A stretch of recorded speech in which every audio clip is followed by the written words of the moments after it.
Getur orðið leiðandi afl á heimsvísu í lífrænni ræktun og fjölbreytileika, segir verðlaunaður fræðimaður sem heldur opinn fyrirlestur í Háskólabíó á morgun. Mandana Shiva þekkt fyrir störf sín í þágu sjálfbærrar þróunar, umhverfis og mannréttinda. Hún hefur meðal annars beitt sér gegn því að fjölþjóðleg fyrirtæki nái yfirráðum yfir matvælaframleiðslu heimsins.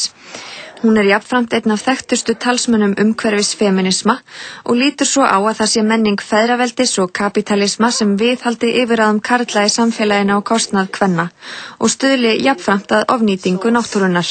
Iceland, with its unique position, can be the leader of an alternative model based on biodiversity, organic farming and resilience.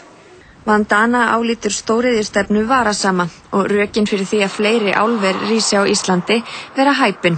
So the two arguments that is used by the aluminium industry, that we need more aluminium and it generates work, both are false. It destroys livelihoods and it's not, beyond a certain amount, it's not needed. And I think we're already producing enough. I think we need an audit to see what are the places where aluminium could be gotten rid of. Vandana segir stærstu hagsmuni heimsins felast í náttúruauðlindum svo sem hreinu vatni.